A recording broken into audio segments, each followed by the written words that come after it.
Welcome to scenic Westwood Park near Vancouver for Round 5 of the Players Limited Formula Atlantic Series.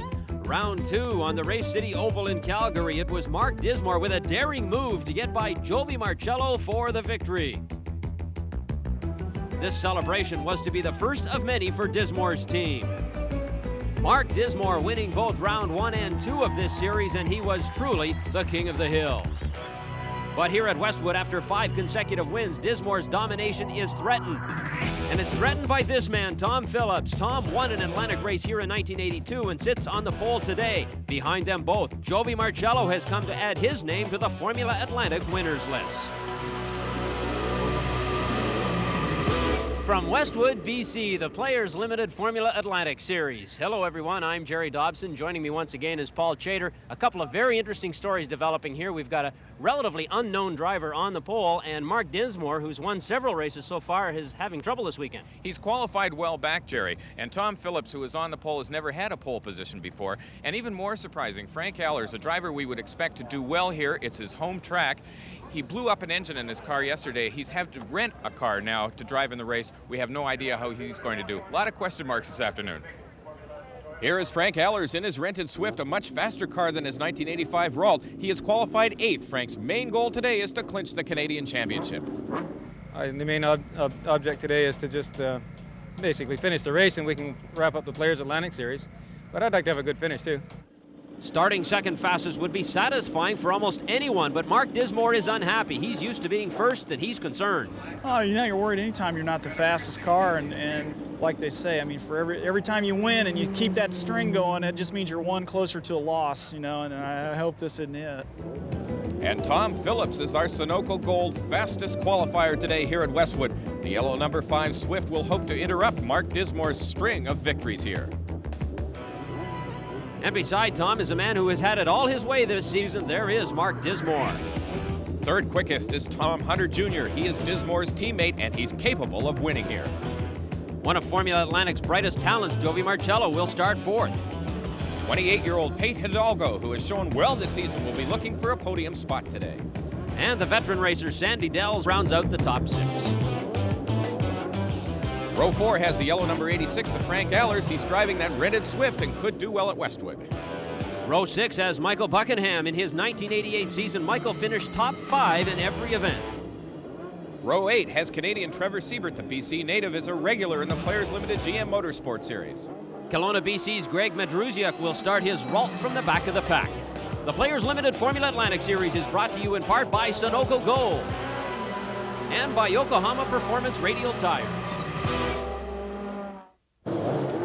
Welcome back to Round 5 of CTV's coverage of the Players Limited Formula Atlantic Series from beautiful Westwood Motorsport Park. 19 cars in the field. We're ready for the green light, and we'll have a race here.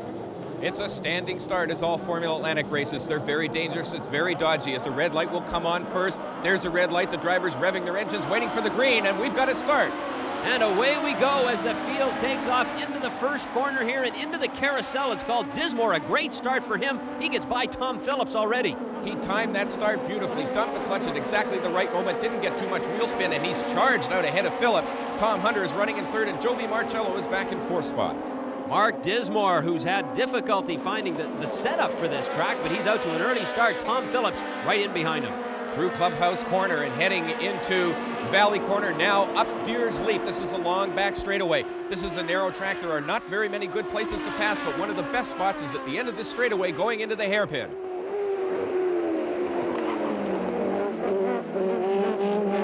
And there you see Rick Hill in the orange car attempting a pass, but he's got to duck in behind. That didn't work at all for him. Now in the S is Jovi Marcello trying to go by Tom Hunter Jr. Tricky part of the circuit, a very difficult place to pass down onto the front straightaway. Now Pete Hidalgo having a run at Jovi Marcello for 4th place on the front straightaway. It's a real fight for every position as they head into the carousel. Back through the carousel, Dismore leads, but the real battle in behind him, that's Pete Hidalgo in 5th, and he's being pressured by Sandy Dells. Through Clubhouse Turn, it's still Mark Dismore out front. Phillips is running in 2nd place. Through Valley Turn, onto Deers Leap one more time. Very fast portion of the track. The car gets very light coming up over the crest of this hill. Mark Dismore in car number 20 is the leader. Tom Phillips right behind him looking to pass if he can find the right moment. Now Hunter tries to hold off Jovi Marcello and Pate Hidalgo into the hairpin. And there goes Mike Berg in car number 9. He passes Mike Facetta for 10th spot, so a good move there for Berg. Your leader, Mark Dismore, and now there, look at that pass there. One step closer to Dismore goes Jovi Marcello as he gets by Hunter Jr.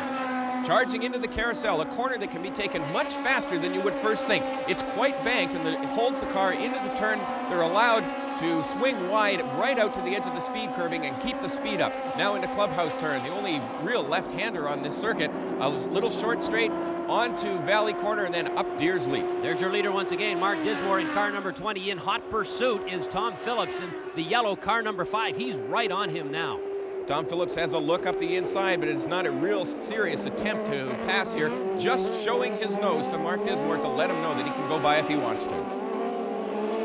Mark Dismore hanging on, Phillips right in behind. He's staying with him, but can he get by him? That's the question. Dismore, very difficult man to pass. But Tom Phillips knows this track very well. In '83, we came here and had a classic qualifying duel with Michael Andretti, as probably most people know about here by now. And then we went off and did some other stuff, you know, as far as racing went. Didn't come here for a little while, and then we came back in 1986 and basically did the same thing that's happening this weekend, and then we had a car failure in the race. So, you know, granted, we can do all we can, but it's still racing. You know, you have to finish to win. Phillips talks about car failure, and that could be a factor here because this course with these tight corners and high speed sections can be very difficult on cars, and Phillips continuing to press Mark Dismore. It's not only tight and fast, but it's also very bumpy, and with the ground effects car, the drivers are literally having their eyeballs juggled around inside their head. It's very wearing on the driver as well as the machinery. And there they go. You can see some of these tight corners here. Dismore continues to lead with Phillips right behind him, and it is extremely tight and difficult all the way through here. He's in the draft as they crest Deers Leap the hill, and there goes Phillips. He's going to try on the inside, under braking. He's inside. Mark Dismore in car 20, and Phillips has got the lead in car number 5 into the hairpin. A beautiful move by Tom Phillips on that hairpin turn. He gets by Mark Dismore, and he takes the lead now. Now Dismore has to chase Phillips as he looks up the inside through the S's, heading down towards the front straightaway. Tom Phillips, his first professional race was right here at Westwood, 1976, and his last win in 1982. He set a qualifying record, so Phillips does know this track, and he's stretching it out a little bit over Mark Dismore.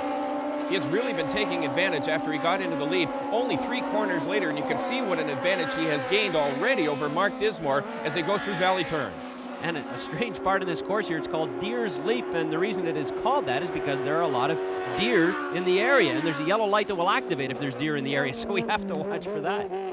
Phillips leading into the hairpin, and although he's stretching it, we can't count out number 20, Mark Dismore. He's looking to capture his 6th win in 6 starts in the Formula Atlantic Series. Jovi Marcello, meanwhile, is in 3rd. There's your leader, Tom Phillips. Mark Dismore, car number 20 right behind him. There goes Jovi Marcello. And in behind is Tommy Hunter Jr. and Pate Hidalgo. There's 8th place, Rick Hill, coming into the hairpin, and he lost it under braking. He's sideways in the middle of the track.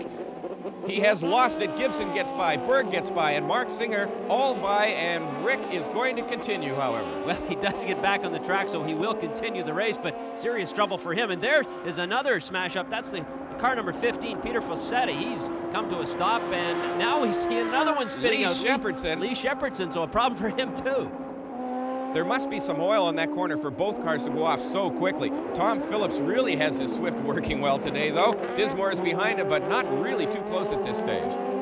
But the real battle is for 3rd place. Jovi Marcello in car number 8 holds off Tom Hunter in car number 10. So Jovi, you know, a native of the Philippines, he's had a couple of finishes this year on the podium, and he's driving aggressively right now. And heading into the pits, the leader, Tom Phillips. This is really a surprise. There goes Mark Dismore passing a slower car. He's inherited 1st place as Phillips is now very slowly coming down pit row. A problem for Tom Phillips. Look at it. He's waving his hands there. He's got a serious problem on his hands, which really opens the door for Mark Dismore.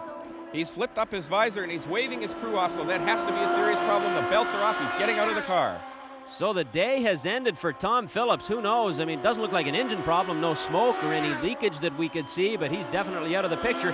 Meanwhile, back at the front, there goes Dismore past a back marker there in the red car, and in behind that red car is Jovi Marcello in car number 8. He is in 2nd place. Through the hairpin, Dismore leads Marcello, but Hunter and Hidalgo seem to be closing the gap a little. Dismore has let it be known that he has been unable to set up his car well for this weekend. He's not happy with it, and everyone wants to be first to beat Dismore in 1990. Meanwhile, there goes the car of Tom Phillips. There's no doubt about it. You see them pushing it off. That's the end of the day for him. He's got to be upset with this. Well, the clutch exploded coming out of the hairpin, so I have to park the car, unfortunately. Well, bad fortune for Tom Phillips, but good fortune for Mark Dismore, who takes over the lead once again because of the misfortunate incident there for Tom Phillips. And just behind him is Jovi Marcello. And Marcello is gaining rapidly in the clubhouse corner. We can see he's pulled up right behind, right underneath Mark Dismore's wing. And so after 16 laps, Mark Dismore continues to lead. We'll be back right after this.